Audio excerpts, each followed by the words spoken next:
નમસ્કાર મિત્રો, વિડીયોમાં તમારું સ્વાગત છે।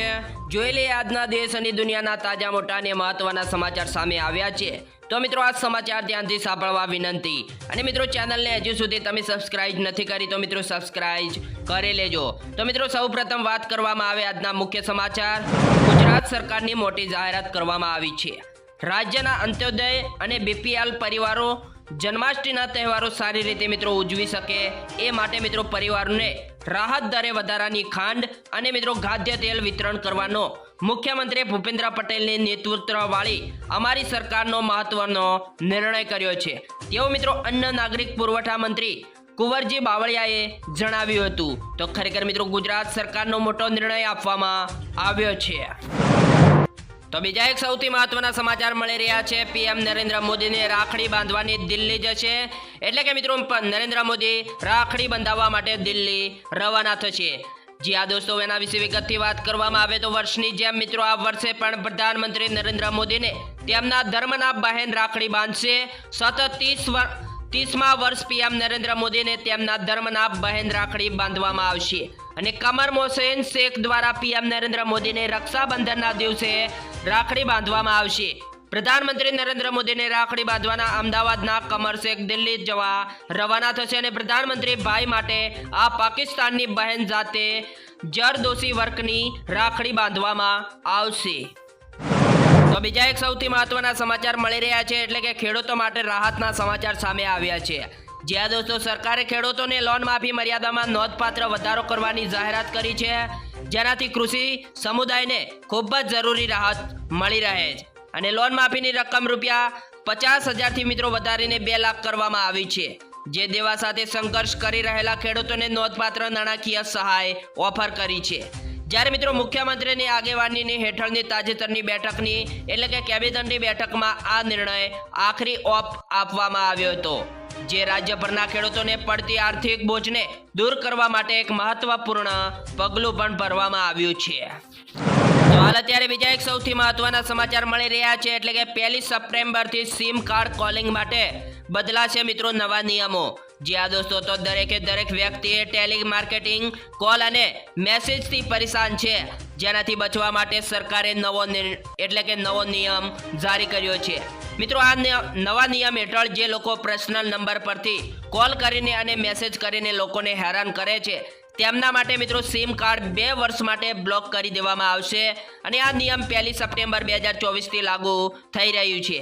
અને મિત્રો સરકાર અનિચ્છનીય કોલ સામે કડક પણ બની છે અને મિત્રો આવી સ્થિતિમાં સરકાર સંસ્થા telecom regulatory authority of India એટલે કે ટ્રાઈ દ્વારા એક નવો નિયમ લાગુ કરવામાં આવ્યો છે, જે મિત્રો 1 સપ્ટેમ્બર 2024થી દેશભરમાં લાગુ કરવામાં આવશે અને આ નિયમના અમલ પછી અનિચ્છનીય કોલ્સની સમસ્યાને ઘણી મિત્રો હદ સુધી દૂર કરી શકાય છે અને આ માટે સરકાર દ્વારા ટેલિકોમ કંપનીઓને સૂચના પણ આપવામાં આવી છે। ત્યારબાદ મિત્રો સમાચારની વાત કરવામાં આવે તો સાબરમતીમાં વધ્યું પાણીનું સ્તર। વાસણા બેરેજના 3 દરવાજા ખોલતા અપાયું છે પૂરનું રેડ એલર્ટ। જ્યાં દોસ્તો મિત્રો વાત કરવામાં આવે તો વિરામ બાદ ગુજરાતમાં ફરીવાર વરસાદનું જોર વધ્યું છે, જેમાં પણ ઉત્તર ગુજરાતના ભાગોમાં વરસાદના કારણે સાબરમતી નદીમાં પાણીની સારી એવી આવક થઈ રહી છે અને આના કારણે સાબરમતી નદીની સપાટી હાલમાં 132.50 ફૂટ સુધી પહોંચી છે, જેને પહેલે નદી પર આવેલા વાસણા બેરેજના 3 દરવાજા ખોલીને 2970 ક્યુસેક જેટલું પાણી છોડવામાં આવી રહ્યું છે અને નદીમાં પાણી છોડાતા દસકોઈ, ધોળકા, બાવળા સહિતના નીચાણવાળા ગામોમાં એલર્ટ જાહેર કરવામાં આવ્યા છે। ત્યારબાદ મિત્રો જ્ઞાનીબેન દેશની બેનના નારા સાથે કોંગ્રેસ સાંસદનું ભવ્ય સ્વાગત। ગૌ સેવકો ફૂલહાર પહેરાવી મિત્રો આવકાર્યા।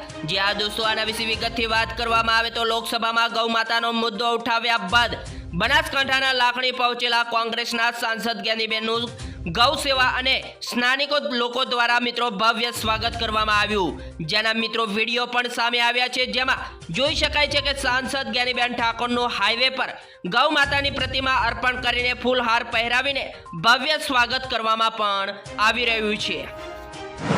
ત્યારબાદ મિત્રો વધુ એક સમાચાર મળી રહ્યા છે। કાશ્મીરમાં આતંકવાદીઓ સાથે ભયંકર અથડામણ, 2 જવાન સહિત 3 ઇજાગ્રસ્ત। જ્યાં દોસ્તો જમ્મુ કાશ્મીરના અનંતનાગ જિલ્લામાં શનિવારે મિત્રો આતંકવાદીઓ અને સુરક્ષા દળો વચ્ચે અથડામણ થઈ રહી છે અને બપોરે થયેલા અથડામણના 2 જવાન શહીદ થયા હતા અને જ્યારે 3 જવાન ઈજાગ્રસ્ત પણ થયા હતા અને ઈજાગ્રસ્તોને હોસ્પિટલમાં લઈ જવામાં આવ્યા ત્યારે મિત્રો ગાઢ જંગલની અંદર આતંકવાદીઓની શોધખોળ ચાલુ રહી છે। તો મિત્રો હાલ અત્યારે વધુ એક સમાચારની વાત કરવામાં આવે તો જન્માષ્ટમીના મેળાની મોજ બગાડશે મેહોલિયો, અંબાલાલ પટેલે કરી છે મિત્રો ઘાતક આગાહી। જ્યાં દોસ્તો ગુજરાતમાં આમ તો વરસાદ લાવનારી સિસ્ટમ નબળી પડી ગઈ છે એવો મિત્રો હોવાનું જોર ઘટ્યું છે અને જેના કારણે છેલ્લા 3 થી 4 દિવસ સાર્વત્રિક વરસાદ પડતો નથી અને જે જિલ્લામાં વરસાદ પડે છે ત્યાં પણ ભારે વરસાદ જોવા મળતો નથી અને ત્યારે મિત્રો હાલમાં તો વરસાદી ઝાપટા અને છૂટાછવાયા વરસાદ વચ્ચે ક્યાંક વરાપની સ્થિતિ પણ સર્જાઈ ગઈ છે અને આ દરમિયાન કેટલાક હવામાન નિષ્ણાત એવી મિત્રો આગાહી કરવામાં આવી છે કે આગામી 15 ઓગસ્ટ બાદ ગુજરાતમાં સારો એવો વરસાદ પડી શકે છે અને આ વચ્ચે હવામાન નિષ્ણાત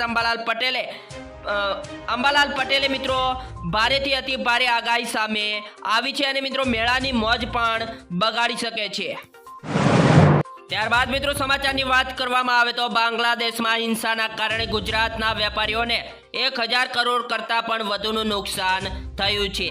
જ્યાં દોસ્તો આના વિશે વિગતથી વાત કરવામાં આવે તો પાડોશી દેશ એટલે કે બાંગ્લાદેશમાં ચાલી રહેલી હિંસાની અસર મિત્રો ભારતમાં પણ જોવા મળી રહી છે અને ભારતના પાડોશી દેશમાં હિંસાનો ફાયદો લઈને અનેક નાગરિકોએ બોર્ડર પાર કરી ભારતમાં ગેરકાયદેસર ઘૂસણખોરી કરવાનો પણ પ્રયત્નો કર્યા છે। તેમજ મિત્રો બંને દેશોમાં વેપાર પણ મોટા પાયે મિત્રો ફટકો પડ્યો છે અને ભારત બાંગ્લાદેશની બોર્ડર પર આયાત અને નિકાસ માટે સેંકડોની સંખ્યામાં માલવાહક ટ્રકો ઊભા છે પણ મિત્રો હિંસાના કારણે એના લીધે બોર્ડર પર જ રોકવામાં આવ્યા છે અને બાંગ્લાદેશમાં આવી પરિસ્થિતિના કારણે ગુજરાતના વેપારીઓ અને ઉદ્યોગપતિઓને પણ મોટો ફટકો લાગ્યો છે। જ્યારે મિત્રો બાંગ્લાદેશમાં હિંસા બાદ અને બંને દેશો વચ્ચેનો વેપાર પણ મિત્રો અટકી જવાના કારણે ગુજરાતના વેપારીઓને લગભગ 1200થી વધુ કરોડ રૂપિયાનું રોકાણ પણ અટકી ગયું છે। જ્યાં દોસ્તો તો મિત્રો આ સમાચાર યાદ સમાપ્ત કરવામાં આવે છે। મિત્રો આવા સમાચાર જોવા માટે આપણી YouTube ચેનલને જલ્દીથી લાઈક, શેર અને સબસ્ક્રાઇબ કરવા પણ વિનંતી। જય હિન્દ, જય જય ગરવી ગુજરાત, વંદે માતરમ।